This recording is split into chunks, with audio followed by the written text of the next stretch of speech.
ya, Ruth? Oh iya, Ruth. Samperin yuk, Put. Yuk. Ruth. Kok kamu sendirian sih di sini? Iya, murung lagi mukanya. Ini loh kak, aku tuh lagi bingung banget.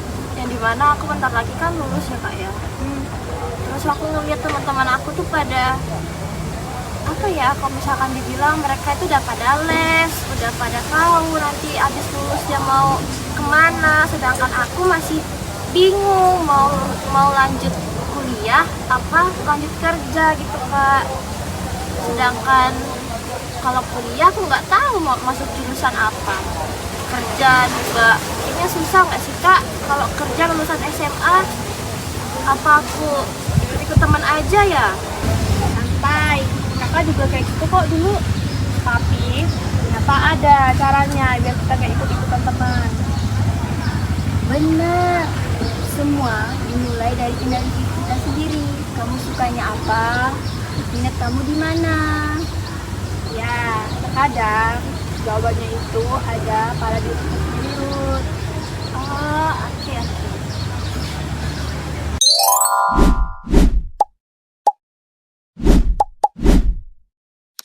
Yang duluan ya. Hati-hati ya. Ya. Halo semuanya. Di sini saya akan menjelaskan mengenai ada salah satu teori yang sangat keren dalam penentuan karir seseorang, yaitu dari teori dari Edward Spranger, di mana dia mengatakan ada 6 faktor penentu keputusan seseorang. Yang pertama adalah manusia teoritis. Artinya apa? Ketika seseorang itu menentukan sebuah keputusan terhadap karirnya, maka dia akan mempertimbangkan segala teori-teori yang berkaitan dengan intelektual, kognitif, dan sebagainya. Kemudian yang kedua adalah teori ekonomi, di mana teori ekonomi ini seseorang akan mempertimbangkan keputusan karirnya, di mana ketika keputusan karir tersebut menguntungkan dirinya. Misalnya gajinya yang lebih bertambah ketika di perusahaan lama dia bergaji kecil misalnya, kemudian di perusahaan besar dia itu bertambah gajinya. Kemudian ada yang namanya manusia kekuasaan atau biasa kita sebut dengan manusia politik.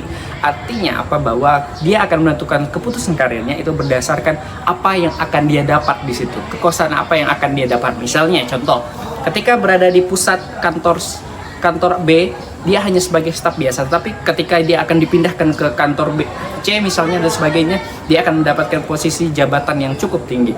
Kemudian yang keempat itu adalah manusia estetika, di mana dia akan menentukan keputusan karirnya berdasarkan estetika tertentu. Misalnya di tempat yang lama dia kantornya tidak terlalu bagus, kemudian dia pindah ke tempat yang baru, maka dia akan memperhatikan apakah itu akan lebih menguntungkan bagi dirinya ketika berada di tempat yang baru, apakah tempat yang kedua lebih baik daripada tempat berikutnya atau yang kedua. Nah, tadi yang keempat. Kemudian kita lanjut kepada yang kelima, yaitu manusia religius, di mana seseorang akan menentukan keputusan karirnya berdasarkan apakah ketika dia pindah dari apakah karir tersebut akan menunjang kebutuhan religiusnya, misalnya dapat melaksanakan ibadahnya dan sebagainya. Itu yang kelima. Kemudian yang terakhir, yang keenam adalah manusia sosial. Ya, ini adalah penentu keputusan karir yang disebabkan oleh apakah nanti ketika dia menjalankan sebuah karir, dia akan bisa melaksanakan, bersosialisasi dengan orang lain, berinteraksi dengan orang lain. Pekerjaannya tidak membatasi dia untuk berinteraksi dengan orang lain. Nah, itu merupakan 6 teori atau bukan 6 faktor yang mempengaruhi keputusan karir seseorang dari Edward Spranger. Demikian. Sekarang aku lagi nyari jurusan atau pekerjaan yang cocok buat aku. Kalau kamu suka masak, kamu bisa jadi chef. Kalau kamu suka ngitung, kamu bisa jadi akuntan atau statistika. Zaman sekarang cari informasi itu gampang banget, tinggal kamu mau nyarinya atau enggak. Dulu aku juga bingung, nggak tahu harus ambil jurusan apa. Tapi setelah aku tahu, aku suka ngobrol dan suka nolongin orang, aku berpikir, sepertinya aku cocok jadi psikolog atau jadi guru bimbingan dan konseling. Nggak harus langsung tahu pasti kok, yang paling penting adalah kenali diri sendiri dulu. Sampai sekarang kamu masih bingung? Santai, hal normal kok itu.